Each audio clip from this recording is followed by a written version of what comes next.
आप सभी को वेलकम करता हूं हमारी यूट्यूब चैनल ग्लोयर स्टडी पर।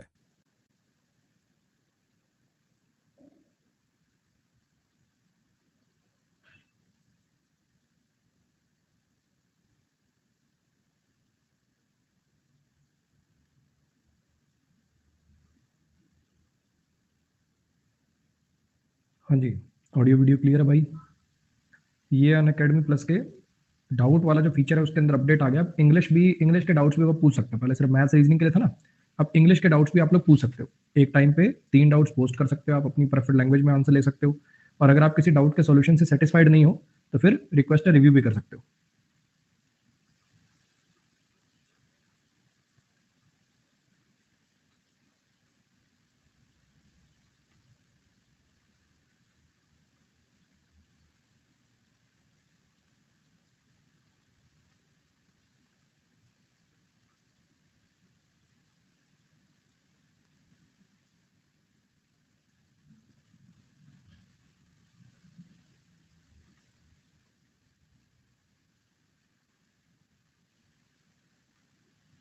हाँ जी, करें शुरू।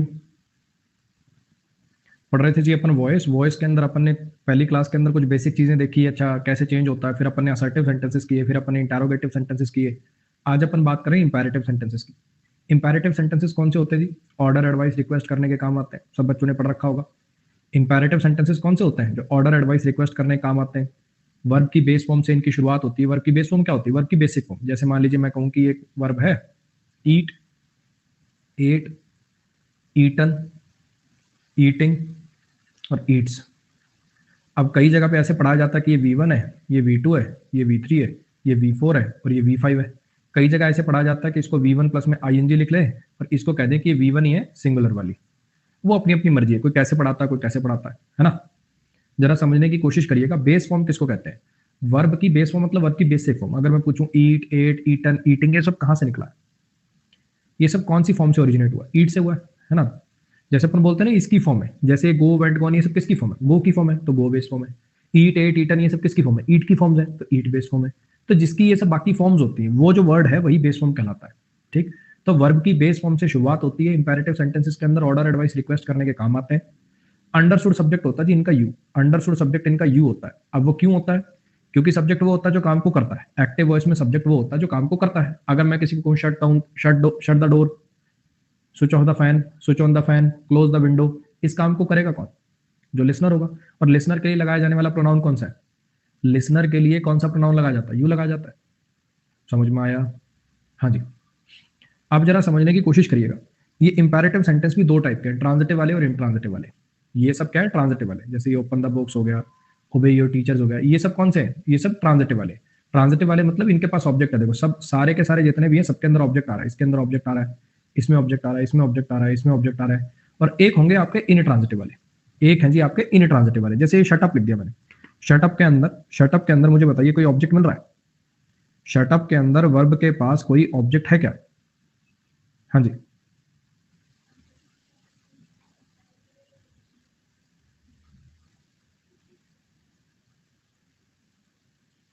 ऐसे ही अगर मैं और सेंटेंसेस की बात करूं, go away, speak slowly, keep quite, ये सारे के सारे सेंटेंसेस कैसे हैं? इनके अंदर ऑब्जेक्ट तो आ नहीं रहा। हाँ कि ना?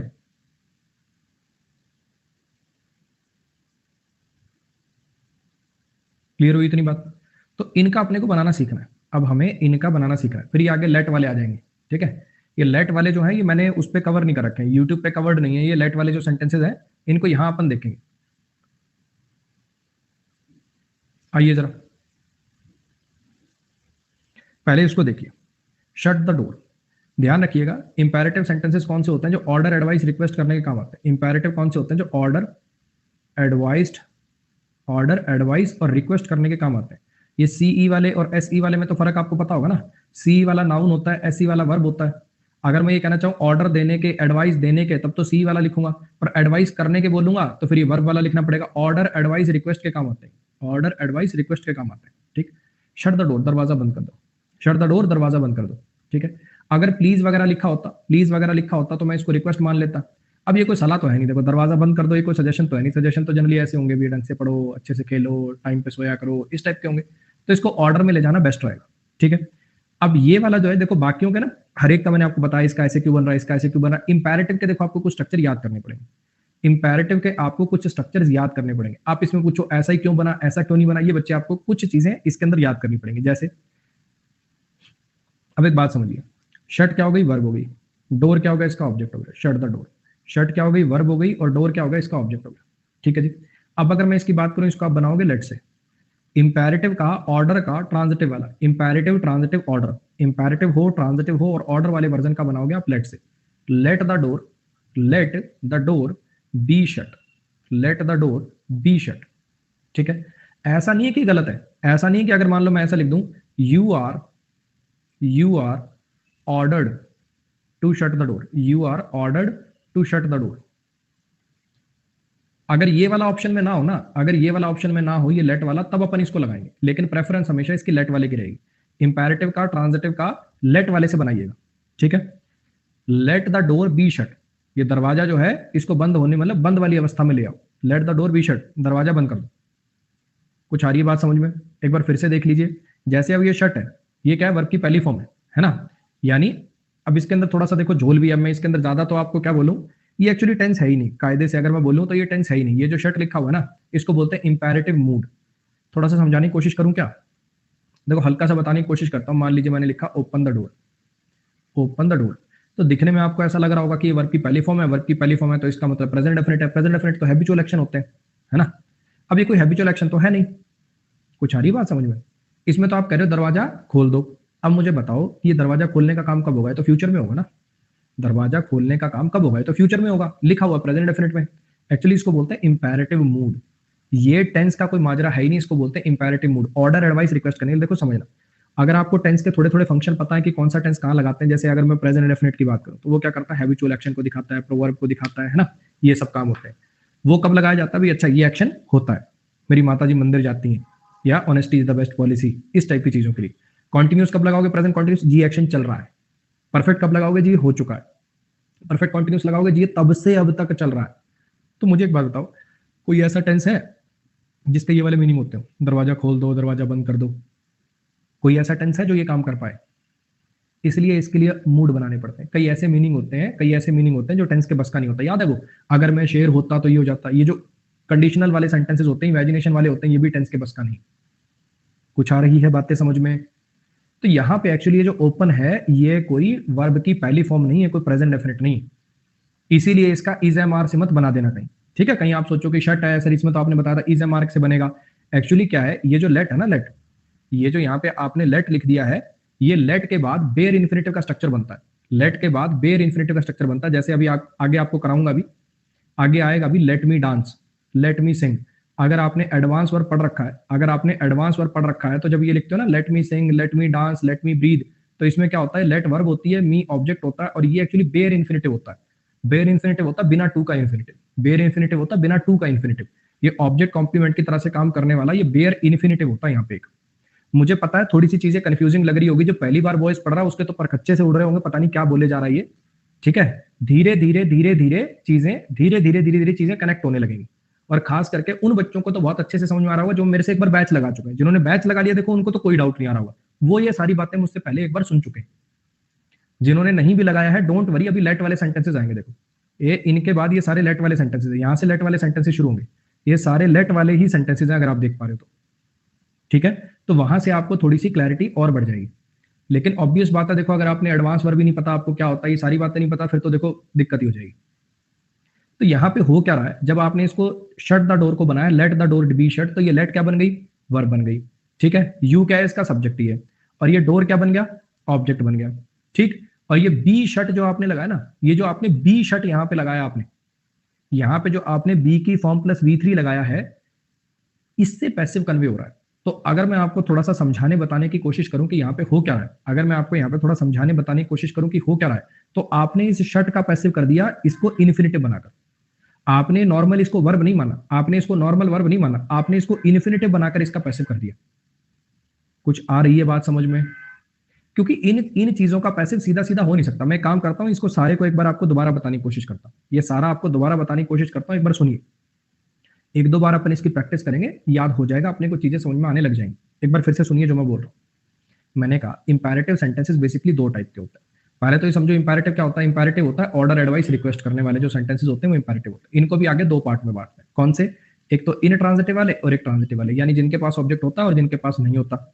इनको भी आगे तीन पार्ट में बांटते हैं, ऑर्डर करने वाले, एडवाइस करने वाले और रिक्वेस्ट करने वाले। सेम सेम तीन कैटेगरी यहां पे बनती। तो ये आपको 6 स्ट्रक्चर देखने, ये आपको 6 स्ट्रक्चर्स देखने कि इनका कैसे बनता है। मैं चाहता तो सीधा कह भी सकता हूं कि भैया याद कर लेना, इसका स्ट्रक्चर तो बच्चे आपको याद ही करना पड़ेगा। सीधा मैं आपको ऐसे भी कह सकता था, और 99.99% आपको बुक उठा लो, चाहे टीचर के लेक्चर देख लो, हर एक में आपको ऐसे कह रखा होगा कि इसका लेट से बनाया जाता है, इसको याद कर लीजिए। थोड़ा समझने की कोशिश करिए कि यहाँ पे इज, एम, आर, वाज, वर इन सबसे क्यों नहीं बना देते, इससे क्यों नहीं बना देते? क्योंकि ये बच्चे ये कोई मेन वर्ब है ही नहीं। ये इंपैरेटिव के अंदर ये सब्जेक्टिव मूड है। इसका नॉर्मली आप अगर देखो, मैं आपको बताता हूँ, अगर ये असर्टिव स्टेटमेंट होता ना, जैसे आप पहले जानते थे, तो ये यू सब्जेक्ट लिखना पड़ता है, क्योंकि उसके अंदर तो सब्जेक्ट छोड़ नहीं सकते। इंपैरेटिव में अंडरस्टूड होता है ना, उसमें तो छोड़ नहीं सकते।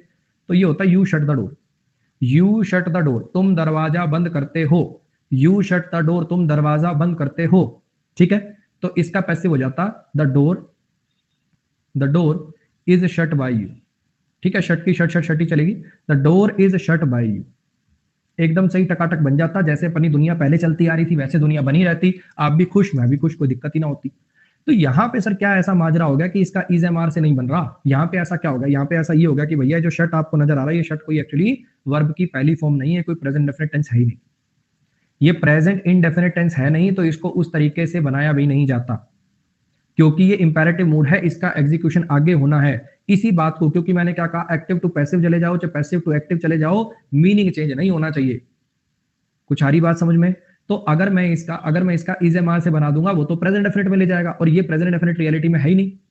ये दिखने में V1 देख के आप प्रेजेंट डेफिनेट सोच रहे होगे, लेकिन ये कायदे से प्रेजेंट इंडेफिनिट नहीं है, इंपैरेटिव मूड है, जिसका एग्जीक्यूशन फ्यूचर में होता है। कोई भी इंपैरेटिव सेंटेंस बोल के देखो, गो अवे, चले जाओ, कब जाएगा? फ्यूचर में जाएगा। चले जाओ, दरवाजा बंद कर दो, दरवाजा खोल दो, टीवी चला दो, एसी बंद कर दो, एसी ऑफ कर दो। ये सब क्या है? ये जितने सेंटेंसेस है सबका एग्जीक्यूशन कब होना है? आगे होना है, फ्यूचर में होना है। समझ में आया? हाँ जी। तो जरा समझने की कोशिश करिए, जरा समझने की कोशिश करिए। जब आप कहते हैं शट द डोर, जब आप कहते हैं शट द डोर, तो ये कोई प्रेजेंट इंडेफिनिट टेंस नहीं है, इसलिए इसका वैसे नॉर्मल तरीके से बनता भी नहीं। वही सेम मीनिंग कन्वे करने के लिए जो मीनिंग आप पहले देना चाह रहे थे, उसके लिए आपको कैसे बनाना पड़ेगा? इसको आप थोड़ा सा देखो, ऐसे समझ सकते हो, इसको आप थोड़ा सा ऐसे समझ सकते हो। जब कोई कहता है शट द डोर, जब कोई कहता है शट द डोर, तो कुछ ऐसा समझ सकते हो कि ये ऐसा कह रहा है, आई ऑर्डर यू। इसको कुछ ऐसे समझ सकते हो कि कुछ ऐसा कह रहा है, I order you to shut the door, I order you to shut the door, मैं तुम्हें आदेश देता हूं कि दरवाजा बंद कर दो। ये कुछ इस टाइप का है। जब कोई कहता है ना शट द डोर, तो इसका इनडायरेक्ट मतलब ये है कि I order you to shut the door. तो इसका बनाए कैसे? लेट वाला प्रेफर होता, पहले ये वाला देख लो, गलत ये भी नहीं है। अगर ऐसे बना दे, I order you, I order you, अब ये यू क्या बन जाएगा? आई ऑर्डर यू, पहले ऑब्जेक्ट था, सब्जेक्ट बन जाएगा यू, ऑर्डर वर्ब की पहली फॉर्म आ गई, प्रेजेंट डेफिनेट हो गया, you are ordered, you are ordered. ठीक है, अब ये टू शट ऐसे कैसे रख दिया मैंने? You are ordered to shut the door, you are ordered to shut the door. अब बाय मी इसके अंदर लिखेंगे नहीं, क्योंकि वो तो अपन ने समझने के लिए लिखा था। बाय मी इसमें लिखेंगे नहीं, क्योंकि वो तो अपन ने समझने के लिए लिखा था ना। अब इसके अंदर बाय मी मत लिख देना। मैं आपको बच्चे थोड़ा सा कोशिश कर रहा हूं, जैसे मैंने अपना मन समझाया था। जब मैं पढ़ा करता था, मेरे को किसी ने कहा कि इसका तो ऐसे ही बनता है, बच्चे याद कर लो। अब दिमाग खराब कि ऐसे कैसे? मैं आपको चैलेंज दे रहा हूं, ओपन चैलेंज दे रहा हूं। आप चाहे 50 टीचर से पढ़ लेना, 50 किताब उठा लेना, किसी में इसको समझा रखा हो तो मुझे बताना। सब में आपको लिखा मिलेगा कि भैया इसको याद कर लो, सब में आप में इसको लिखा मिलेगा कि भैया इसको याद कर लो। तो मैं आपको थोड़ा सा लॉजिकली इसको समझाने की कोशिश कर रहा हूं कि आखिर इसका पैसे वैसे बनता क्यों है। Is, M, are plus V3 से सीधा क्यों नहीं टाप देते? क्या दिक्कत क्या रही है? इसका कहीं भी मुझे इज शर्ट वगैरह से बनता हुआ क्यों नहीं नजर आ रहा? इज शर्ट, आर शर्ट, ऐसा क्यों नहीं बना रहे? ऐसा इसलिए नहीं बना रहे क्योंकि बच्चे इस शर्ट को, जिसको तुम इज, एम, आर से चलाना चाह रहे हो, ये शर्ट कोई प्रेजेंट डेफिनेट टेंस की वर्ब है नहीं, ये इंपैरेटिव मूड है, ये फ्यूचर को रिप्रेजेंट करता है। ये भैया प्रेजेंट इंडेफिनिट से बन ही नहीं पाएगा, इसलिए is shut, am shut, are shut जैसा नहीं बन रहा। समझ में आया? अच्छा, दूसरा तरीका क्या है?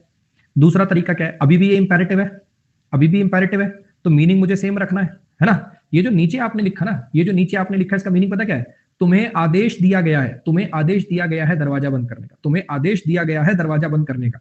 इसका मीनिंग ये, हल्का सा इसमें भी मीनिंग का वेरिएशन आ गया, हल्का सा इसमें भी मीनिंग का वेरिएशन आ गया, इसीलिए इसको प्रेफर नहीं किया जाता, प्रेफर किया जाता इसको। क्योंकि फिर आप क्या करोगे, आप इंपेरेटिव का इंपेरेटिव ही रख दो, लेट से बना दो। जैसे करते हैं ना, इंपेरेटिव होता है, जैसे मैं कहूं किसी को लेट मी गो, मुझे जाने दो, मुझे नाचने दो, हाँ के ना। अच्छा, इसको इसको खेलने दो, लेट हिम प्ले, इसको खेलने दो। ऑर्डर वाली सेंस आ रही, इंपेरेटिव वाली सेंस आ रही। अगर मैं वैसा कुछ कर दूं, लेट से अगर इसका बना दूं, तो इंपेरेटिव वाला मीनिंग भी रह जाएगा मेरा। तो मैंने क्या किया, इसको लेट से बना लिया। लेट क्या करना है, दरवाजा बंद रखना है। अब दरवाजा तो किसी को बंद करेगा नहीं, दरवाजा बंद किया जाएगा, तो मैंने क्या कर दिया, लेट द डोर। और फिर मैंने इसका पैसिव लिख लिया, ये जो शट था इसका पैसिव लिख लिया, late the door be shut. अब ये बी शट क्यों लिखा, टू बी शट क्यों नहीं लिखा, क्योंकि लेट के बाद हमेशा बेयर इन्फिनेटिव आते हैं। ये आपको मैंने एडवांस वर्ब में पढ़ाया था कि लेट के बाद कभी फुल इन्फिनेटिव नहीं आते, लेट के बाद हमेशा बेयर इन्फिनेटिव आते हैं। और पैसिव क्यों लिखा, क्योंकि भैया पैसिव बनाना था। दरवाजा किसी को बंद नहीं करेगा, दरवाजे को बंद किया जाएगा। कुछ आ रही है बात समझ में, लेट वाला क्यों बनता है। और क्लैरिटी आएगी, टेंशन मत लो, अभी तो ये आज की क्लास का पहला सेंटेंस है। थोड़ा सा मेरे ऊपर भरोसा रखो और क्लैरिटी आएगी। अब एक काम करो, इसको तुम बनाने की कोशिश करो।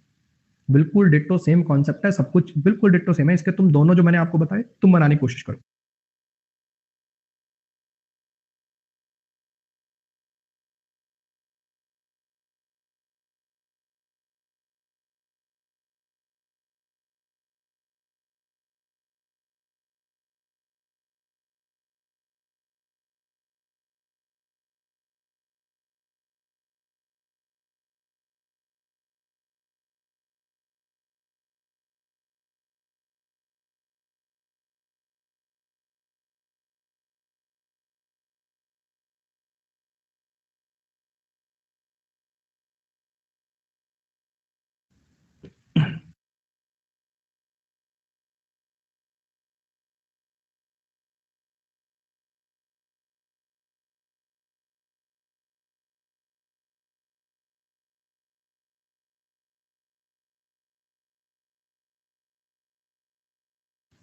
हाँ जी, अब इसको या तो ऐसे इमेजिन कर लो, I order you to open this box, I order you to open this box. फिर इसका क्या बनाओगे, you are ordered to open this box. लेकिन मैंने क्या कहा, इसमें भी हल्का सा मीनिंग का वेरिएशन आ गया। इसका मीनिंग क्या है कि तुम्हें तुम्हें आदेश दिया गया है इस डिब्बे को खोलने का।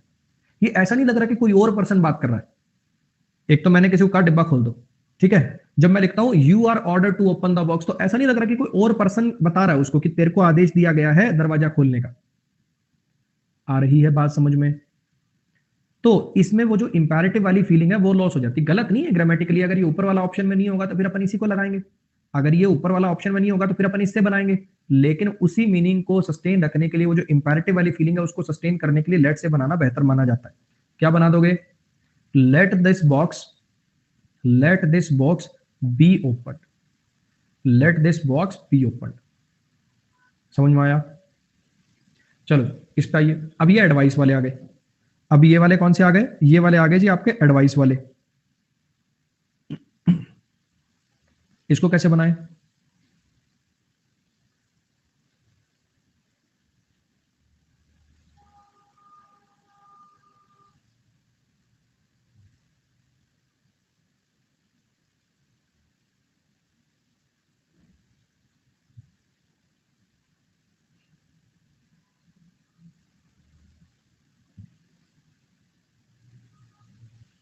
ओबे योर टीचर्स। अब इसके भी दो तरीके से बना सकते हो, या तो ऐसे बना दो, you are advised, you are advised,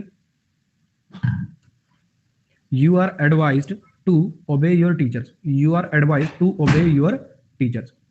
लेकिन फिर इसके अंदर यार वही दिक्कत है, इसके अंदर फिर वही दिक्कत है कि इसके अंदर सेंस चेंज होगी। एक तो मैं किसी को कह रहा हूं कि अपने टीचर्स की इज्जत किया करो भाई, ठीक है, और दूसरा मैंने लिख दिया, दूसरा मैंने कह दिया कि तुम्हें ऐसी सलाह दी जाती है कि अपने टीचर्स की इज्जत करो।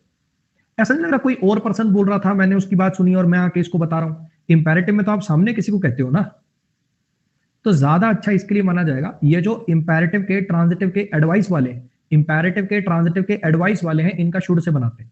इसमें आप प्रेफर करिएगा your teachers should be obeyed by, your teachers should be obeyed by, your teachers should be obeyed by.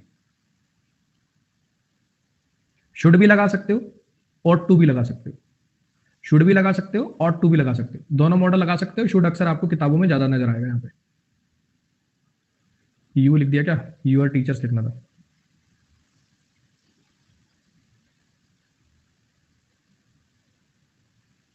समझ में आया जो मैं कहना चाह रहा हूं? गलत बच्चे नीचे वाला भी नहीं है, लेकिन थोड़ा सा मीनिंग देखो कि मीनिंग किससे बेटर आ रहा है। इससे साफ साफ पता चल रहा है कि जिसको मुझे कहना डायरेक्ट उसी को कह रहा हूं। Your teacher should be obeyed by you. First sentence को पढ़ के पता चल रहा है ना कि जिसको मुझे कहना है मैं उसी से बात कर रहा हूं, कोई घूम के बात नहीं आ रही है। गलत ये नीचे वाला भी नहीं है, लेकिन ये बेहतर माना जाता है। क्यों बेहतर माना जाता है वो मैंने आपको बता दिया। क्लियर हो गया? चलो जी इस पे आइए। Respect your elders. Respect your elders, इसको देखिए जरा।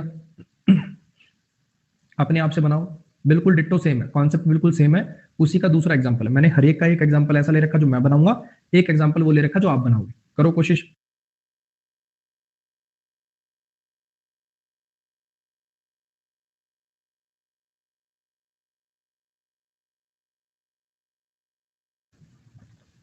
हाँ जी, बेस्ट ऑप्शन क्या है? Your elders, your elders should be या ought to be respected by you, या फिर you are advise to, you are advised to respect your elders. अब फिर वही बात कि इसके और इसके मीनिंग में डिफरेंस है ना। मुझे इसके क्लोजेस्ट मीनिंग देखना है, मैं पैसिव इसका लिख रहा हूं ना, तो इसके क्लोजेस्ट मीनिंग ये देगा। समझ आया? इस पे आइए। Please teach us, please teach us. Book में क्या लिखा होता है? बुक में ये वाला लिखा होता है बच्चे, बुक में ये वाला मिलेगा हमेशा आपको।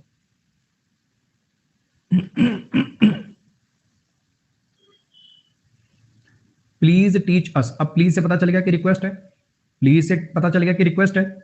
इसका बच्चे आप ऐसे बनाओगे, इसका ना लेट से बनेगा ना शुड वुड से बनेगा, इसका आपको ऐसे बनाना पड़ेगा। You are requested to teach us, you are requested to teach us, इसका आपको ऐसे ही बनाना पड़ेगा।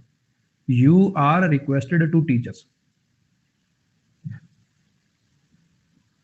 इसका बना दो अब जल्दी से, इसका बना दो फटाक से। You are requested to help us.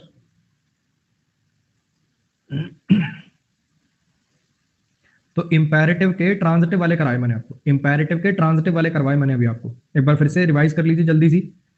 Imperative के ट्रांजिटिव का ऑर्डर वाला हो तो लेट से बनाना प्रेफर करते हैं, अगर एडवाइस वाला हो तो फिर शुड से बनाना प्रेफर करते हैं, और अगर रिक्वेस्ट वाला हो तो यू आर रिक्वेस्टेड वाला स्ट्रक्चर अपन प्रेफर करते हैं। अब अगर बात करें इन ट्रांजिटिव की, अब कायदे से तो क्या होना चाहिए? कायदे से अगर कोई वर्ब इन ट्रांजिटिव है जिसके पास ऑब्जेक्ट ही नहीं, कायदे से तो ये होना चाहिए कि अगर कोई वर्ब इन ट्रांजिटिव है जिसके पास ऑब्जेक्ट ही नहीं है तो उसका तो पैसिव बनना ही नहीं चाहिए। यही हुई ना सलीके की बात। तो कायदे की बात तो ये है कि अगर किसी वर्ब के पास ऑब्जेक्ट ही नहीं है तो उसका पैसिव कैसा, किस बात का पैसिव उसका। लेकिन भैया क्या करें, लेकिन भैया क्या करें, अभी अंग्रेजों की लैंग्वेज है, उन्होंने बना रखा है तो अपने को मानना पड़ेगा। वो इसका कैसे बनाते हैं? ये you are order to, you are advice to, you are requested to, इस तरीके से इसका बना देते हैं। अब ये शट अप से पता चल रहा है कि ऑर्डर है ना, तो सीधा बन जाएगा यू आर ऑर्डर टू। इसको ऐसे जस्टिफाई किया जा सकता है, जब आप कहते हो ना शट अप, तो कोई कह रहा है I order you to shut up, I order you to shut up, इसको आप ऐसे समझ सकते हो। मतलब मैंने अपना दिमाग, मतलब मुझे ऐसा लगा कि यार ये बात किसी किताब में नहीं लिखी हुई है, देखो मैं आपको बता दूं, ये मैंने अपने मन को ऐसे समझाया कि आखिर अंग्रेजों ने ऐसा क्यों किया होगा, आखिर उन ग्रामरियंस ने ऐसा क्यों किया होगा कि ये वर्ब ऑलरेडी इन ट्रांजिटिव है फिर भी इसका पैसिव किया होगा, तो उसको इन्होंने एक्चुअली इस स्ट्रक्चर में माना होगा कि I order you to shut up. तो फिर इसका पैसिव कैसे बन जाएगा? यू जो पहले ऑब्जेक्ट था वो सब्जेक्ट बन गया यू, ऑर्डर से मैंने बना दिया you are ordered, you are ordered, ठीक है। और ये टू शट ऐसे कैसे लिख दिया मैंने? ऑर्डर डाई ट्रांजिटिव वर्ब होती है ना, ऑर्डर डाई ट्रांजिटिव वर्ब होती है, इनडायरेक्ट ऑब्जेक्ट है, ये डायरेक्ट ऑब्जेक्ट है, इनडायरेक्ट ऑब्जेक्ट को तो आपने सब्जेक्ट बना लिया, और फिर ये वाला डायरेक्ट ऑब्जेक्ट कभी भी बच गया ना, you are order to shut up. समझ आया? सेम वैसे गो अवे का क्या बनाओगे? बिल्कुल डिट्टो वैसे गो अवे का क्या बनाओगे? इसको सोच लो कि कोई ऐसे कह रहा है I order you to go away, मैं तुम्हें आदेश देता हूं कि चले जाओ, I order you to go away, I order you to go away, I order you to go away, तो क्या बन जाएगा? You are ordered, you are ordered to go away. अब बाय मी वगैरह मत लिख देना, ये अपने समझने के लिए किया ऐसा, ये बाय मी वगैरह मत लिख देना। स्पीक स्लोली, अब इससे लग रहा है कि यार ये स्पीक स्लोली क्या कर रहा है? रिक्वेस्ट कर रहा होगा, है ना, रिक्वेस्ट कर रहा है या एडवाइस दे रहा है कि भैया थोड़ा धीरे बोल लो। रिक्वेस्ट भी हो सकती है, एडवाइस भी हो सकती है, जैसे आपको अच्छा लगे, है ना। तो रिक्वेस्ट से भी बना सकते हो, you are requested to speak slowly, you are requested to speak slowly.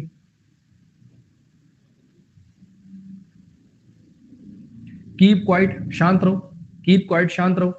You are ordered भी लिख सकते हो, वो तो बोलने वाले के टोन पे डिपेंडेंट है, बोलने वाले के टोन पे डिपेंडेंट है। टीचर भी चुप रहो, कीप क्वाइट, फिर ऑर्डर भी हो सकता है ना। किसी को अरे शांत रहो भैया, रिक्वेस्ट भी करी जा सकती है, मर्जी है आपकी, हाँ क्या ना। तो यहाँ पे you are order to, you बोलने वाले के टोन पे डिपेंडेंट। अभी फिलहाल कुछ नहीं पता चल रहा तो रिक्वेस्ट कर लिया करो, अगर आपको डाउट हो तो फिर रिक्वेस्टेड पे जाएगा, you are requested to keep quiet, आपसे रिक्वेस्ट करी जाती है कि आप शांत रहें।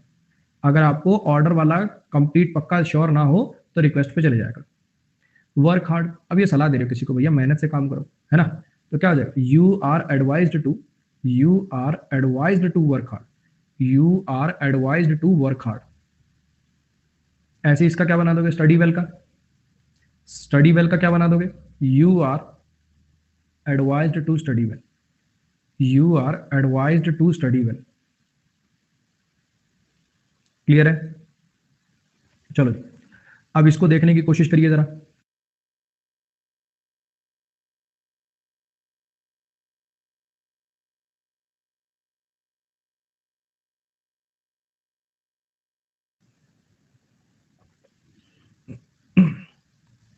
लेट हिम स्टडी, उसे पढ़ने दो, लेट हिम स्टडी, उसे पढ़ने दो।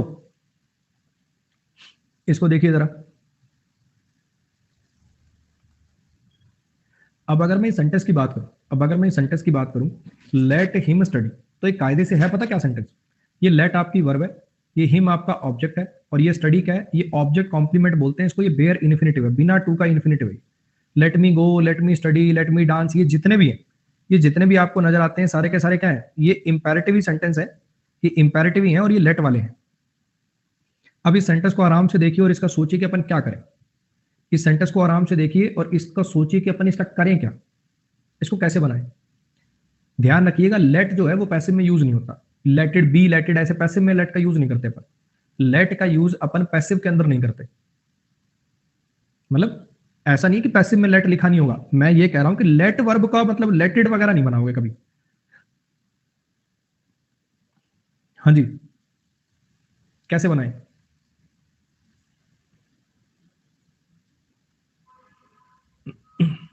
देखो समझना। लेट हिम स्टडी जब आपने लिखा, लेट हिम स्टडी जब आपने लिखा, तो ये किसी को आप रिक्वेस्ट कर रहे हो कि यार इसे पढ़ने दो, ठीक है। आप किसी को कह रहे हो, आप किसी को कह रहे हो कि वैसे भैया इसे पढ़ने दो। अब इसको दो तरीके से आप ले जा सकते हो, या तो आप इसका ऐसे बना, या तो आप इसका ऐसे बना लो, यू आर ऑर्डर्ड या रिक्वेस्टेड, यू आर ऑर्डर या रिक्वेस्टेड, यू आर ऑर्डर्ड या requested to let him study, you are ordered या requested to let him study, ठीक है। अब फिर वही बात कि ऐसा नहीं लग रहा जैसे सेंटेंस घूम के आया कहीं से, मैं किसी को कह रहा हूं इसको पढ़ने दो, फिर कह रहे हो कि तुम्हें रिक्वेस्ट की गई है कि तुम इसे पढ़ने दो, ऐसे लग रहा है जैसे कोई थर्ड पर्सन सा बोल गया यार इस सेंटेंस को। इसलिए बच्चे ये वाला स्ट्रक्चर, ऐसा नहीं कि गलत है, ऐसा नहीं कि गलत है, लेकिन इसको प्रेफर नहीं किया जाता। ये वाले जो स्ट्रक्चर है इसकी बजाय ऐसे लिखना इसको अच्छा माना जाता है कि अब मैंने क्या किया, देखना इसको ऐसे बनाएंगे, ये ऑब्जेक्ट था इसको सब्जेक्ट बना दिया ही, और लेट से क्या है, लेट से क्या मुझे कहना है कि इसे पढ़ने की अनुमति दी जाए, इसे पढ़ने दिया जाए, तो अब बनेगा he should be, he should be allowed, he should be, late को अपन अलाउ में चेंज कर लेंगे। ये लेट आप देखना आज की पूरी क्लास में लेट कभी अलाउ में चेंज होगा, लेट कभी सजेस्ट में चेंज होगा, है ना। ये लेट कभी भी पैसिव में यूज नहीं होता, इसकी जगह पे अपन सुटेबल वर्ड यूज कर लेते हैं। He should be allowed to study, he should be allowed to study, ये ऐसे करके बनेगा जी। कुछ आई मेरी बात समझ में। अब इस सेंटेंस को अगर तुम देखोगे, इसे अलाउ किया जाना चाहिए पढ़ना, he should be allowed to study, इसको शांति से पढ़ने दो, ये वो सेंस कन्वे कर रहा है जो ऊपर थी, डायरेक्ट वाली सेंस है। ये जो नीचे वाला सेंटेंस भी है साफ साफ पता चल रहा है डायरेक्ट किसी आदमी को बोला जा रहा है, घूम के नहीं आ रहा है सेंटेंस मेरे पास। अगर ये बात अभी समझ में आई तो एक काम करो, इसका बना के दिखाओ, बिल्कुल डिट्टो। मैंने क्या कर रखा है, एक सेंटेंस लिख रखा है जो मैं बना के दिखाऊंगा, एक सेंटेंस आप बना के दिखाओगे जिससे आपका दिमाग खुद का यूज होना शुरू हो। हाँ जी, कैसे बना दोगे, he should be allowed to play, he should be allowed to play. हाँ जी, समझ में आ गया। अब इस पे इसमें थोड़ा सा लोचा अलग है। इसमें क्या हो रहा है, लेट वर्ब है, ये हिम बना इसका object, late him sing a song, let him sing a song, ये लेट वर्ब आई, हिम इसका ऑब्जेक्ट आया। अब मैंने कर दिया late him sing a song, ये वर्ब है, ये इसका ऑब्जेक्ट है, और ये आपका ऑब्जेक्ट कॉम्प्लीमेंट की तरह से काम करने वाला बेयर इन्फिनिटिव। लेकिन अगर आपको याद हो, ये इन्फिनिटिव, जेरेंड पार्टिसिपल, ये सब सेमी वर्ब होते हैं, अर्ध वर्ब होते हैं। ये इन्फिनिटिव, जेरेंड पार्टिसिपल, ये सब जो होते हैं सेमी वर्ब होते हैं, अर्ध वर्ब होते हैं, अपना भी ऑब्जेक्ट रख सकते हैं। ठीक है, तो ये पता क्या, ये है ऑब्जेक्ट ऑफ इन्फिनिटिव। अब ऑब्जेक्ट ऑफ बेयर इन्फिनिटिव। अब अगर आपको मेरी क्लासेस याद हो तो मैंने आपको इन्फिनिटिव और जेरेंड का भी पैसिव करना सिखाया था, अगर आपको याद है। इन्फिनिटिव और जेरेंड का भी पैसिव करना सिखाया था। जैसे 2 प्लस वर्ब की बेस फॉर्म इन्फिनिटिव होता है, 2b प्लस v3 इन्फिनिटिव का पैसिव होता है। ये बातें याद आ रही हैं? तो उसी लॉजिक पे मैं आपको बताना चाह रहा हूं कि यहाँ पे दो पैसिव पॉसिबल है। क्यों? लेट के पास भी ऑब्जेक्ट है, ये भी तो सेमी वर्ब है, ये भी तो अर्ध वर्ब है, इसके पास भी तो ऑब्जेक्ट है, तो यहाँ पे दो पैसिव पॉसिबल है। एक में क्या करेंगे अपन, लेट का करेंगे, इसको ऐसे कैसे छोड़ देंगे। दूसरे में क्या करेंगे, इसका करेंगे और उसको ऐसे कैसे छोड़ देंगे। देखिए कैसे, एक तो ऐसे बन सकता है, ही should B, he should be allowed, he should be allowed to sing a song। इस बार ये टू सिंग कैसे हो गया, क्योंकि ऑब्जेक्ट कॉम्प्लीमेंट बनता है जब इन्फिनिटिव, तब उसको बेयर फॉर्म में लिखते हैं, तब उसको बिना टू के लिखते हैं। अब अगर ऑब्जेक्ट ही नहीं है तो फिर बेयर इन्फिनिटिव नहीं बन रहा, इसलिए फुल में आ गई। पॉजिटिव वर्ब याद है, मैंने कहा था पॉजिटिव वर्ब का जब पैसिव करेंगे तो फुल इन्फिनिटिव हो जाता है, वही बात है, बिल्कुल ditto. he should be allowed to sing a song, he should be allowed to sing a song। या तो ऐसे बना लेंगे, है ना, या फिर क्या करेंगे, लेट को ऐसे कैसे छोड़ के इसका बना देंगे। कैसे, let a song, let a song, इसको कर देंगे सिंग का, let a song be sung, let a song be sung by him.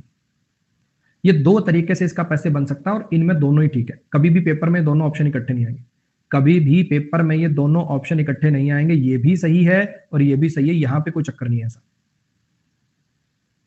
आ रही बात समझ में? यहां पे ये दोनों एकदम ठीक है, इसमें कोई दिक्कत नहीं है।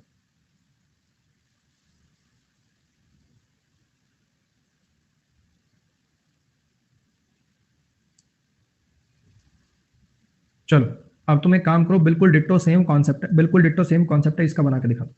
बिल्कुल डिट्टो सेम कॉन्सेप्ट है, इसका बना के दिखा दो।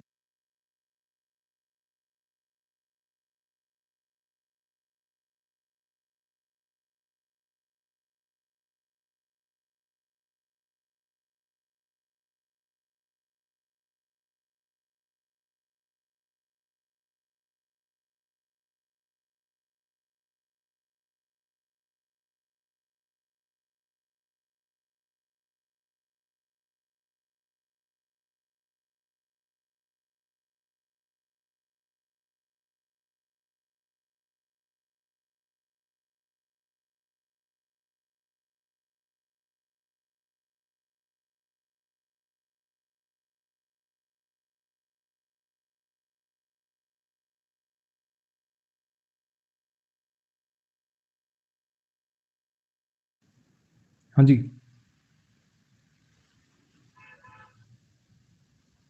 करें शुरू।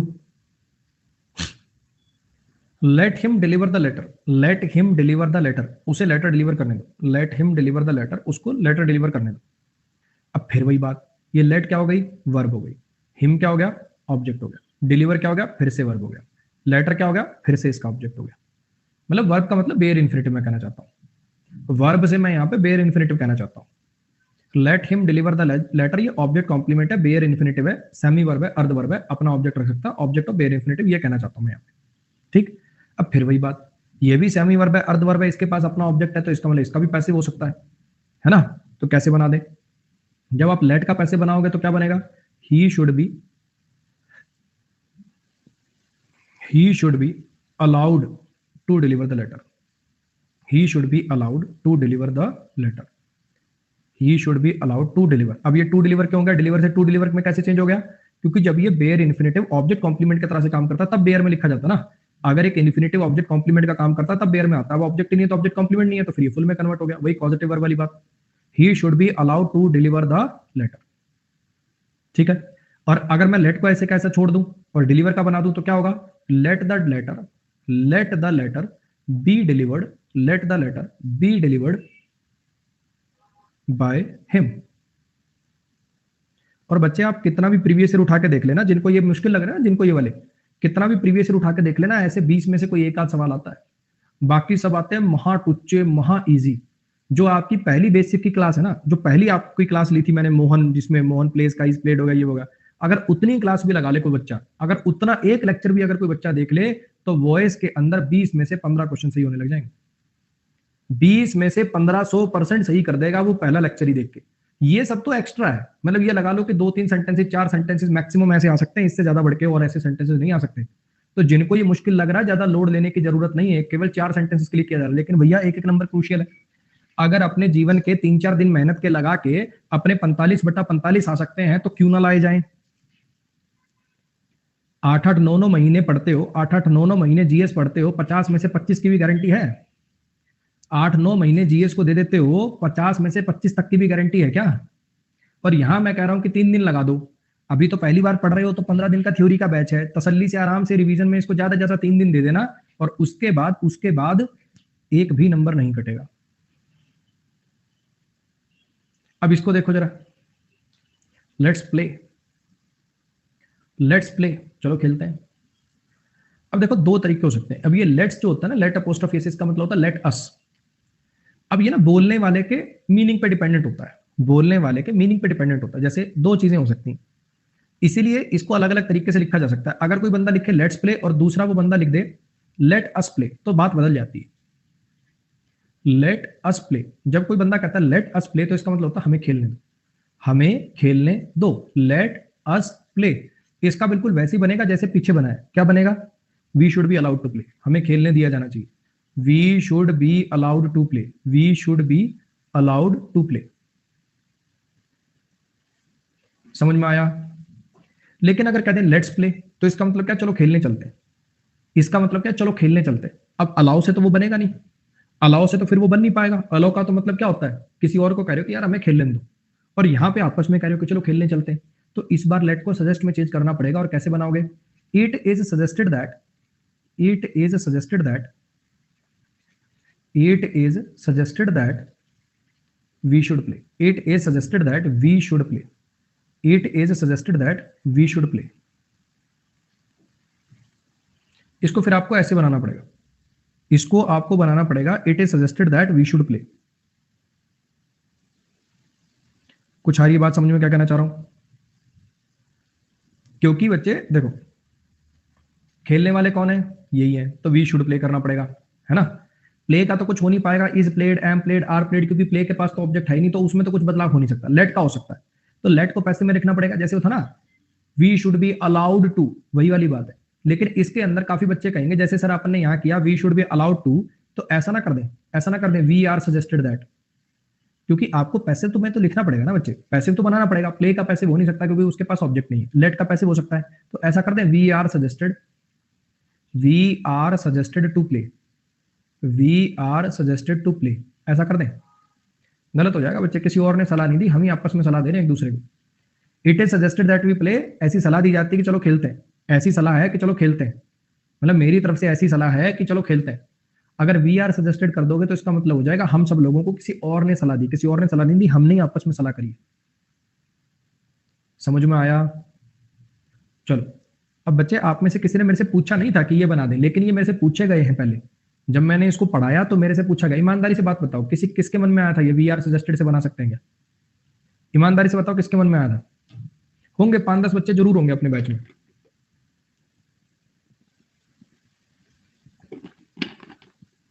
स्पाइकर कह रहा है मैंने तो लिख भी लिया था ये। देखो ये जो चीजें मैं बोलता हूँ ना, एक्चुअली आपके दिमाग में आए चाहे नहीं आए, ये मेरे से पूछी गई है। जब मैं इनको पढ़ाता था तो बच्चे पूछते थे सर ऐसा नहीं बना सकते, फिर मैं उनको बताता बच्चे ऐसा इसलिए नहीं बना सकते, तो वो पहले ही मैंने कोर्स में इंक्लूड कर लिया। तुम्हारे दिमाग में आए चाहे ना आए, मैं पहले ही बता दूंगा आपको। इसका बनाना क्या बनेगा?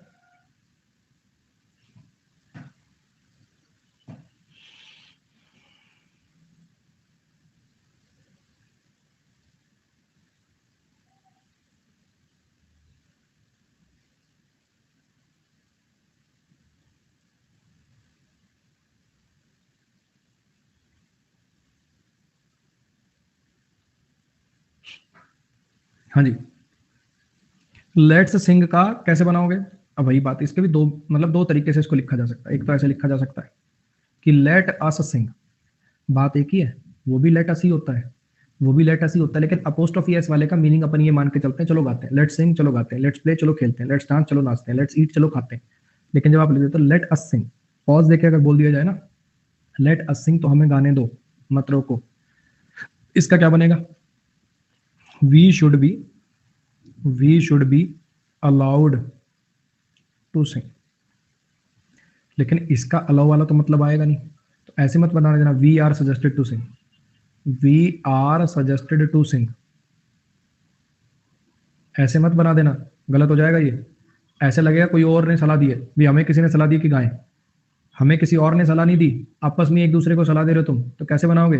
It is suggested that we should sing, it is suggested that we should sing. समझ में आया? हाँ जी,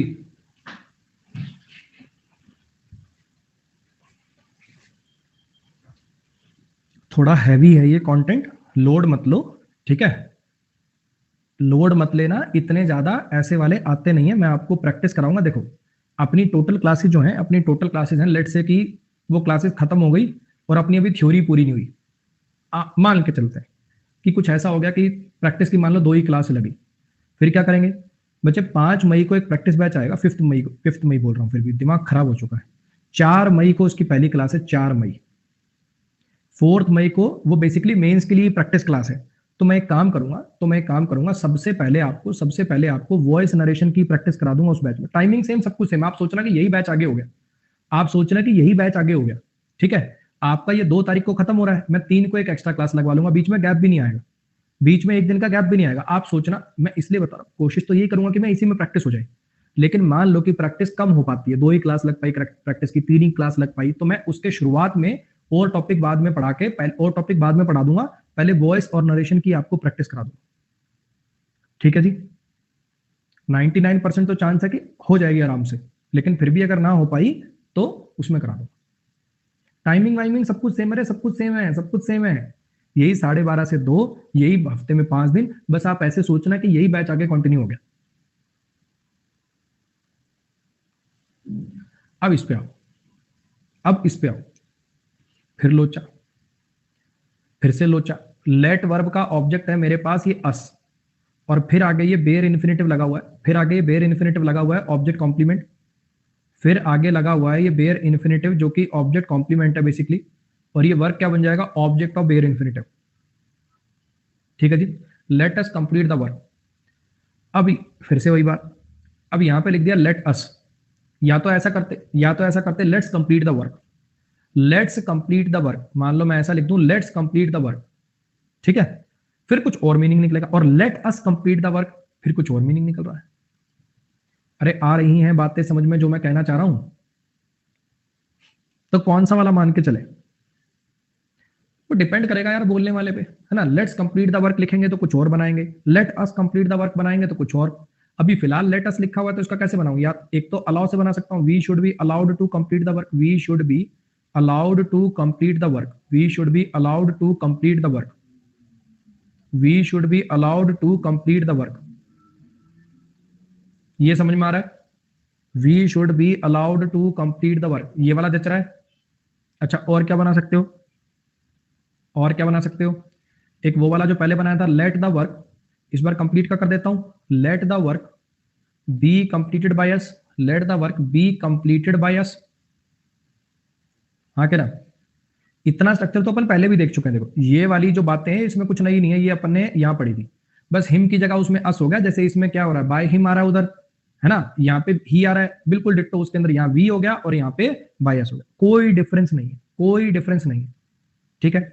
लेकिन अगर मान लो इसका मीनिंग अपने को ये निकालना है, चलो काम करते हैं, मान लो कि अपने को कभी ऐसा कहना पड़ जाए, लेट्स कंप्लीट द वर्क, चलो काम करते हैं, लेट्स कंप्लीट द वर्क, फिर कैसे बनाओगे? अगर कभी ऐसे वाला मीनिंग आपका देने का मन करे कि लेट्स कंप्लीट द वर्क, चलो काम करते हैं, फिर क्या करोगे? फिर इट इज सजेस्टेड वाले से बनाओगे, है ना? It is suggested that we should complete the work, हाँ कि ना? और अगर आप चाहो तो कंप्लीट का भी कर सकते हो, ऐसा लिख सकते हो लेट को इसमें ड्रॉप करना पड़ेगा आपको, लेट को इसमें भूलना पड़ेगा और सीधा लिख सकते हो the work should be completed by अस, काम हमारे द्वारा पूरा किया जाना चाहिए, the work should be completed by अस, सीधा भी लिख सकते हो। ये भी काफी बार पेपर में देखने को मिला है। The work should be completed by us, the work should be completed by अस, ऐसा भी लिख सकते हो। इस बार लेट को क्यों खा गए, लेट क्यों नहीं लिखा? क्योंकि लेट लगा दूंगा ना तो फिर ये वाला सेंटेंस नहीं हो जाएगा बिल्कुल ये, late the work should be complete by us ऐसे हो जाएगा। लेट के साथ देखो शुड तो आएगा नहीं, है ना। और अगर सीधा लिख दूंगा let the work be complete by us, फिर तो यही होगा, फिर मीनिंग का सेम, मीनिंग डिफरेंस कैसे आएगा? देखो डिपेंड करता बोलने वाले पे। अगर आप ये कहना चाहो किसी को कि हमें काम पूरा कर लेने दे भैया, मत तंग कर, late us complete the work, मत भड़क कर, हमें काम पूरा कर लेने दे, अगर ये मीनिंग देना तो फिर ऐसे बनाना, we should be allowed to complete the work, हमें अलाउ किया जाना चाहिए काम हम शांति से पूरा कर ले। Let the work be complete by us, ये काम हमारे द्वारा पूरा हो जान दो भैया। और अगर ये वाला मीनिंग देना चलो काम पूरा करते हैं, तो it is suggested that we should complete the work, ऐसी सलाह दी जाती है कि चलो काम करते हैं, मतलब हम आपस में सलाह दे रहे हैं, कोई और नहीं दे रहा, चलो काम पूरा करते हैं। वर्क शुड बी कंप्लीट, यार काम पूरा किया जाना चाहिए अपने द्वारा, चलो काम पूरा किया जाना चाहिए अपने द्वारा। ये वाला मीनिंग देना तो ये वाले दो प्रेफर होंगे, ये वाला मीनिंग देना तो ये वाले दो प्रेफर होंगे। समझ में आया? एक बार रिवाइज कर देना। ये लेट वाले मैं आपको सही कायदे से बताऊं तो ये लेट वाले मैंने यूट्यूब पे इसीलिए नहीं पढ़ाए थे क्योंकि सब कुछ टनाटन समझ में आएगा, लेट वालों में बच्चों को बड़ी दिक्कत होती है। मैं नहीं चाहता था कि अभी क्या है ना, अभी तुम्हें मैं 2-3 बार 4 बार और एग्जाम्पल देके बता सकता हूँ, है ना। 2-3 बार तुम्हें प्यार से रिक्वेस्ट कर सकता हूँ कि भैया इसको रिवाइज कर लेना, थोड़ा अच्छा कॉन्सेप्ट है, इसको रिवाइज कर लेना, थोड़ा अच्छा कॉन्सेप्ट है, तुम मेरी बात मान भी जाओगे। वहां पे ये चीज पॉसिबल नहीं थी। चलो इसको करके दिखाओ जरा, डिट्टो है बिल्कुल सेम, कैसे बनाओगे इसके दोनों, करो।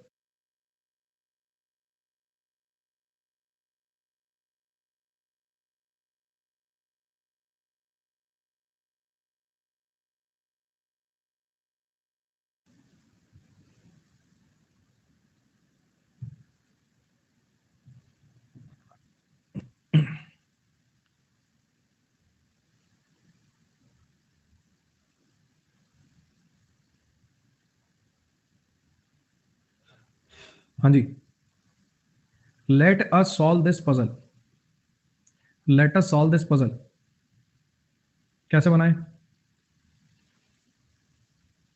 एक तो बना दो we should be allowed to solve this puzzle, we should be allowed to solve this puzzle.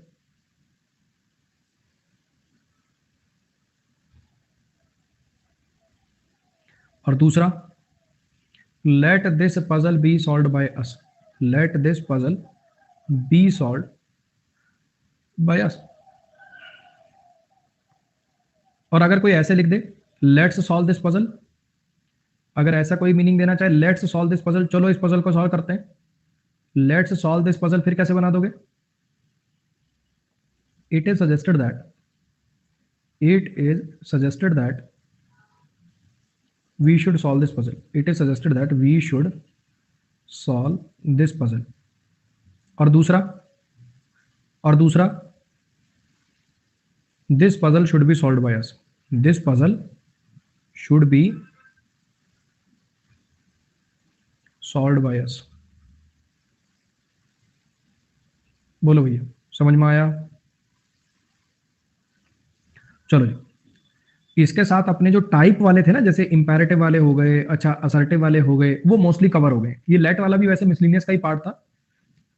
Assertive वाले हो गए, इंटरोगेटिव वाले हो गए, इंपैरेटिव वाले हो गए, और मिसलिनियस में लेट वाला पोर्शन हो गया। ठीक है, अब छोटे छोटे मिसलिनियस के कुछ हैं, उनको देखिए। ज्यादा नहीं है, आज तो कम ही करा रहा हूं, ज्यादा नहीं करा रहा। एक दिन में कहीं ऐसा ना हो कि डोज इतनी ज्यादा हो जाए कि सब कुछ ही काम तमाम हो जाए। इस सेंटेंस को देखो जरा एक बार, we have to complete this task, we have to complete this task. अगर आपने पढ़ा हो ये हैव टू, हैज टू, ये सूडो मॉडल होते हैं। ठीक है, दिखने में हमें ऐसा लगेगा, अभी के लिए हमें दिखने में ऐसा लगेगा कि वी सब्जेक्ट हो गया, हैव मेन वर्ब हो गई, और ये टू कंप्लीट इन्फिनिटिव हो गया। चाहे तो आप इस लॉजिक से समझ लो कि हैव वर्ब का पैसिव नहीं होता। जैसे अगर कहूं कि I have a car, I have a car, मेरे पास एक गाड़ी है, इसका कोई पैसिव नहीं होगा, इसका कोई पैसिव नहीं होगा। या तो इस लॉजिक से समझ लो कि हैव का पैसिव नहीं हो सकता, या फिर तुम ऐसे समझ के देखने की कोशिश करो कि भैया ये I have to do that का मतलब होता है मुझे करना पड़ेगा, मस्ट वाली फीलिंग होती है, इसकी मॉडल की तरह से काम करता है, इनको सूडो मॉडल कहते हैं। ऐसे भी समझ सकते हो। तो ये वी क्या बन जाएगा? सब्जेक्ट बन जाएगा। ये हैव टू क्या बन जाएगा? मॉडल की तरह से काम करने लग जाएगा, हेल्पिंग वर्ब की तरह से काम करने लग जाएगा। कंप्लीट क्या बन जाएगा? मेन वर्ब बन जाएगा। और टास्क क्या बन जाएगा? ऑब्जेक्ट बन जाएगा। तो कैसे बना दोगे फिर इसका पैसिव? द टास्क जैसे ऑट टू होता है ना, ऑट टू, वैसे हैव टू सोच लो। जैसे ऑट टू होता है बिल्कुल वैसे हैव टू सोच लो। अब टास्क सिंगुलर है तो क्या बन जाएगा, हैज टू। और कंप्लीट का आप कैसे पैसे बनाओगे, मॉडल का पैसे, मॉडल के बाद बेस फॉर्म का कैसे पैसे बनाते हो, बी की फॉर्म प्लस बी थ्री है, मॉडल की तरह से तो काम कर रहा है। इसको सूडो मॉडल कहते हैं। ये असली मॉडल नहीं है, ये सूडो मॉडल है, झूठा मॉडल है, मतलब मॉडल की तरह से काम करता है लेकिन मॉडल है नहीं। तो फिर क्या लिख दोगे, be completed, the task has to be completed by us. आप ऐसे सोच लिया करो, आप ऐसे सोच लिया करो कि ये हैव टू ना मस्ट है। सोचो कि हैव टू मस्ट है, सोचो कि ये हैव टू नहीं है, ये मस्ट है, सोचो ये मस्ट है। तो कैसे बनाओगे, we must complete this task का पैसिव कैसे बनता, we must complete this task का पैसिव कैसे बनता, the task must be completed by us, ऐसे बनता। बस अब एक काम करो, चुपचाप जहां मस्ट लिखा है वहां काट के हैव टू कर दो, आपका पैसिव तैयार हो जाएगा। अरे ये हैव टू कुछ नहीं है, सूडो मॉडल है, इसका मतलब मस्ट ही होता है। इसका बना दो अब।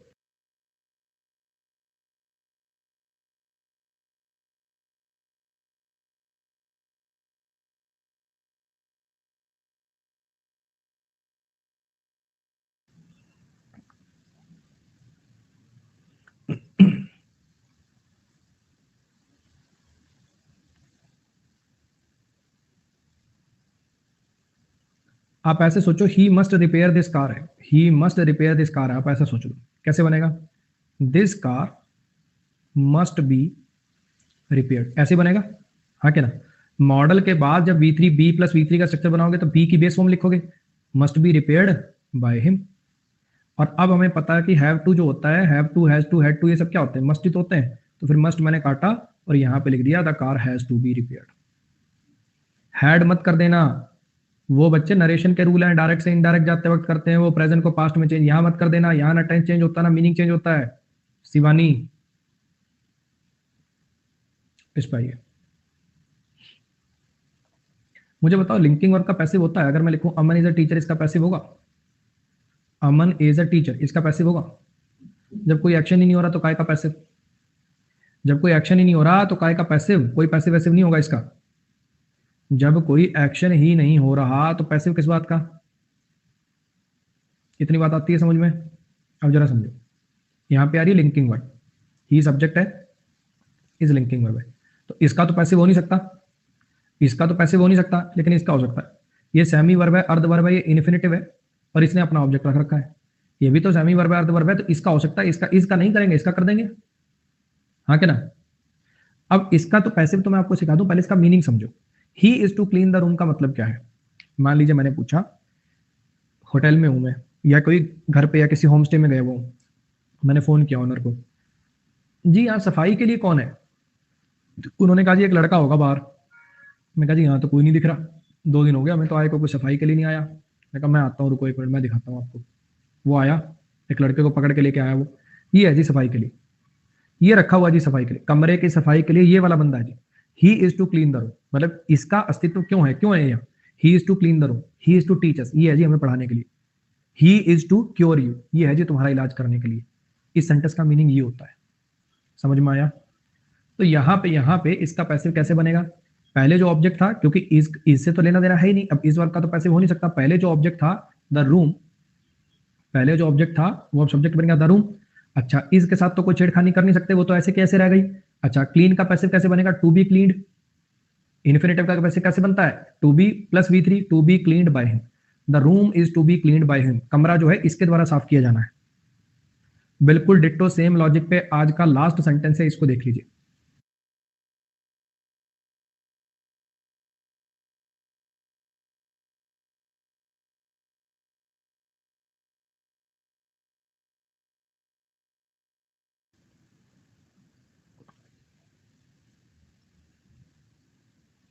दे आर टू हेल्प मी, कौन है तुम्हारी मदद करने के लिए, कौन है इस लैब में, they are to help me, ये है मेरी मदद करने के लिए, ये सेंटेंस का मतलब है।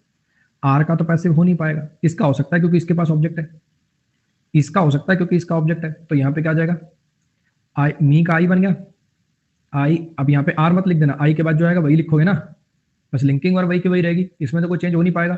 आई am to be helped, I am to be helped by them. हाँ जी, कहानी आ रही है समझ में।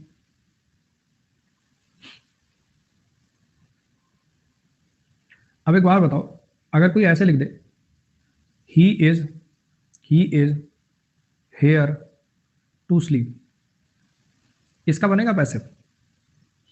ही इज हेयर टू स्लीप, क्यों, क्या दिक्कत है? लिंकिंग वर्ब का तो वैसे नहीं बनता, और ये टू स्लीप भी तुमने इंट्रांजिटिव लिख ली, स्लीप वर्ब तो इंट्रांजिटिव होती है, तो ये वैसे इंट्रांजिटिव थी, और इन्फिनिटिव बनाया वो भी तुमने इंट्रांजिटिव वाला लिख लिया। यहाँ पे ये पैसिव क्यों पॉसिबल हो पा रहा है बच्चे? क्योंकि हेल्प के पास ऑब्जेक्ट है। यहाँ पे पैसिव क्यों पॉसिबल हो पा रहा है? क्योंकि इस क्लीन के पास ऑब्जेक्ट है। समझ में आया? चलो जी, शिवानी जी का कहना है एक बार पूरा लास्ट वाला रिवाइज करा दीजिएगा। चलो एक काम करते हैं, 5-7 मिनट आज लगा लेते हैं, 5-7 मिनट आज लगा लेते हैं, जितना आज अपन ने पढ़ा वो पूरा का पूरा रिवाइज कर लेते हैं, ठीक है? आ जाओ।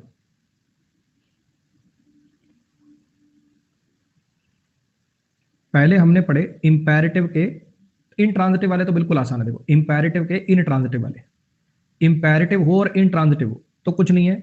You are order to, you are advise to, you are requested to. Imperative के इनट्रांजिटिव वाले तो देखो बिल्कुल ईजी है। एग्जांपल याद दोबारा दिखाऊं? इंपैरेटिव के जो इनट्रांजिटिव वाले थे बिल्कुल ईजी है। ऑर्डर लग रहा है, you are order to shut up. Advice लग रहा है या रिक्वेस्ट लग रहा है, you are requested to speak slowly, you are advise to work hard. ये तो बिल्कुल ईजी थी। अगर इंपैरेटिव का ट्रांजिटिव वाला, अब देखो इस बार मैंने बोला ना तो तुम्हें अरे हाँ ये वाले तो इजी थे, अब बड़े इजी लग रहे होंगे। फर्स्ट टाइम सुने थे तो ऐसा लग रहा था पता नहीं क्या खिचड़ी बन रही है। इस बार तुमने सुना है तो इस बार तुम्हें इजी लग रहा होगा। ऐसे ही अगर मैं इंपैरेटिव के ट्रांजिटिव वाले आपको याद दिलाऊं, इंपैरेटिव के ट्रांजिटिव वालों में ऑर्डर वाला कैसे बनता है? ऑर्डर वाला बनता था लेट से। अच्छा, एडवाइस वाला कैसे बनता था? एडवाइस वाला बनता था शुड से। और रिक्वेस्ट वाला कैसे बनता था? वो वैसे यू आर रिक्वेस्टेड टू वाला, यू आर रिक्वेस्टेड टू ऐसे करके बनता था। एग्जांपल देखो, जैसे मैंने लिखा शट द डोर तो क्या बनेगा? Let the door be shut. मैंने लिखा ब्रिंग अ चेयर, क्या बनेगा? Let a chair be brought. अगर मैं लिख दूं रिंग द बेल, क्या बनेगा? लेट द बेल बी रंग। समझ में आया? ऑर्डर वाले बनेंगे लेट से, और अगर मुझे लगा कि भैया ये तो एडवाइस वाला आ गया तो शुड से। Obey your teacher should be obeyed by you. Respect your parents should be respected by you. Should भी लगा सकते हो, ऑट भी लगा सकते हो। अगर आपको लगे कि मॉरल सलाह दी जा रही है तो ऑट लगा सकते हो। अगर आपको लगे कि जनरल सलाह दी जा रही है तो शुड लगा सकते हो। दोनों ठीक है, ग्रामेटिकली कोई गलत नहीं। शुड दोनों जगह चल जाएगा, मॉरल सलाह हो वैसे, लेकिन ऑट को सिर्फ मॉरल सलाह में ही प्रेफर करिएगा। जैसे बड़ों की इज्जत करना, टीचर्स की इज्जत करना, ये सब, देश से प्यार करना, इन सब के लिए ऑट आएगा, बाकी जगह पे मत लगा दीजिएगा। शुड दोनों जगह चल जाता है, कोई दिक्कत नहीं है ऐसी। इंपैरेटिव में, ट्रांजिटिव में रिक्वेस्ट वाला यू आर रिक्वेस्टेड टू से ही बनता है। अब आओ इन लेट वालों पे, लेट वालों के अंदर एक तो देखो इस वाले, एक तो इस टाइप वाले। मान लो मैं लिख दूं let me sing, let me dance, let me go, let me sleep. इसमें अगर तुम देख पा रहे हो इसके पास ऑब्जेक्ट नहीं, इधर वालों के पास तो ऑब्जेक्ट है नहीं, तो एक ही वर्ब के पास ऑब्जेक्ट है तो एक ही पैसिव पॉसिबल है, हाँ कि ना? एक ही वर्ब के पास ऑब्जेक्ट है तो एक ही पैसिव पॉसिबल है। अब यू आर रिक्वेस्टेड टू वाला बनाते हैं तो ऐसा लगता है कोई थर्ड पर्सन के थ्रू आ रहा है, तो इसका कैसे बनाते हैं? लेट को अलाउ में चेंज करके, I should be allowed to sing, I should be allowed to dance, I should be allowed to go, I should be allowed to sleep. समझ में आया? फिर दूसरे वालों में क्या था? अगली के पास भी ऑब्जेक्ट दे दिया मैंने, let him sing a song, let him sing a song, let me buy this book, let me buy this book, let her solve the question. अब देखो इस बार क्या हो रहा है? इस बार लेट के पास तो ऑब्जेक्ट है ही, ये बेर इन्फिनिटिव के पास भी अपना ऑब्जेक्ट है, तो इसका इस बार पैसिव कितने बनेंगे? 2 बनेंगे, एक बार लेट वाले का और एक बार सिंग का। कैसे पैसे बनाओगे? He should be allowed to sing a song, let का कर दिया मैंने, लेट को अलाउ में चेंज करके उसका पैसे बना दिया, या फिर let a song be sung by him. ऐसे नीचे वाले में 2 बनेंगे, एक बार लेट का I should be allowed to buy this book, या फिर बाय का कर दूंगा let this book be bought by me. ऐसे इसमें या तो लेट का कर दो she should be allowed to solve this question, या फिर सॉल्व का कर दो let the question be solve by her. समझ आ गया? अब नई फिर एक दिक्कत आई, लेट्स। अब इसके अंदर लेट अस वाला तो है नहीं, कोई और हमें नहीं कर रहा, हम ही खुद को करें, फिर ये सजेस्टेड से बना लेते हैं। समझ में आया? लास्ट में ये वाले 2 थे आपके, हैव टू, हैज टू, इनको मस्ट से बताना सिखाया कि मस्ट से बना लिया करो, इनका ऐसे सोचा करो कि मस्ट है। इनमें क्या बताया कि भैया इन दोनों में एक ही फंडा कॉमन था, क्या? कि हैव का खुद का पैसिव नहीं है तो इस वाले का पैसिव करना पड़ता है। या तो आप ऐसा सोच लो कि हैव का पैसिव हो नहीं सकता, टू कंप्लीट का टू बी कंप्लीटेड बनेगा, या फिर मॉडल वाले तरीके से सोच लो, जैसे आपको अच्छा लगे, दोनों तरीके से पढ़ाया जाता है। ऐसे इसके अंदर इसका तो पैसिव हो नहीं सकता, टू बी क्लीन से बनेगा इसका। तो ये था भैया अपना आज का लेक्चर, उम्मीद करता हूं कि समझ आया होगा। अब ऐसे लग रहा होगा कि क्लैरिटी आ गई। एक बार और ये लेक्चर देख दिया ना, एक बार और, सच बता रहा हूं मजा आ जाएगा। एक बार और अगर आपने लेक्चर देख दिया ना, कभी नहीं भूलोगे। चलो जी, 4 मई से आपका नया प्रैक्टिस बैच भी चालू हो रहा है मेंस के लिए। यही सेम टाइम 12:30 से 2 कोशिश करूंगा कि मैं उससे पहले पहले आपकी वॉइस नरेशन की प्रैक्टिस भी कंप्लीट करा दूं। लेट से नहीं हो पाती है, 1-2 ही क्लास लग पाती है, तो फिर इस वाले बैच में बिल्कुल सेम टाइमिंग, आपको पता भी नहीं चलेगा कि आपका बैच खत्म हो रहा है, बस नए लिंक पे क्लिक करना और कुछ नहीं करना आपको। AVS10 मेरा कोड है, अपने फ्रेंड्स को आप रिकमेंड कर सकते हैं। और जो फ्री क्लास होती है उसका आपको पता ही है, डेली मतलब हफ्ते में वही 5 दिन, 2:30 to 3:30, 2:30 to 3:30, ये वाला जो टाइमिंग है, मैंने इसके लिए एक अलग से स्लाइड भी बना ली थी, मैं आपको एक सेकंड जल्दी से दिखाई देता हूं। रोज रोज यही लिख लिख के बताने की बजाय मैंने कहा रोज का सिस्टम ही सेट कर देता हूं। जिनको भी मेरी क्लासेस की कंफ्यूजन है भैया, ये है सीधा सीधा सिस्टम। हफ्ते में 5 दिन क्लासेस होती हैं, हफ्ते में 5 दिन क्लासेस होती हैं। जो मेरी फ्री क्लास होती है जिसमें मैं 60 मिनट में 50 क्वेश्चन कराता हूं, वो होती है डेली, मतलब हफ्ते में 5 दिन, 2:30 to 3:30। ठीक है, ये कभी अनअकैडमी स्पेशल पे होती है, कभी मेरे यूट्यूब चैनल पे होती है। आज अनअकैडमी स्पेशल पे है, कल भी अनअकैडमी स्पेशल पे है, उसके बाद इस महीने में जितने दिन बचेंगे उसमें मेरे यूट्यूब पे होगी। ठीक है जी। अच्छा, 12:30 से 2 इसके अंदर कभी वोकैब बैच आता है, कभी प्रैक्टिस बैच आता है। जैसे अभी 4 मई को आएगा ना, 4 मई से प्रैक्टिस बैच चालू हो जाएगा। ये प्लस क्लास है, ये पेड क्लास है। ऐसे में सोचना है फ्री क्लास है तो इसमें बेकार कंटेंट होता है। CGL, CPO, स्टेनो, CHSL सारे पेपर सॉल्व करा दिए मैंने इसमें। वो डाउट सीरीज भी इसी में कराई थी। 4 से 6 के अंदर ग्रामर का बैच होता है, ये नया आएगा 25 मई को। वोकैब बैच नया आएगा 15 जून के आसपास। तो ये मेरे बैचेस का सिस्टम है। यूट्यूब पे लाइव होती है, हाँ बच्चे लाइव लिया करेंगे। 2 महीने से लाइव नहीं हो रही थी, लेकिन अब दोबारा लाइव क्लास शुरू कर रहा हूँ। जैन तक होती थी वो, 2 महीने बीच में नहीं हुई, अब दोबारा लाइव क्लास शुरू कर रहा हूँ। ठीक है, हाँ बच्चे व्हाट्सएप का कर दिया स्पीकर सिस्टम। चलो जी, आज के लिए गुड नाइट, मिलते हैं अपनी अगली क्लासेस में।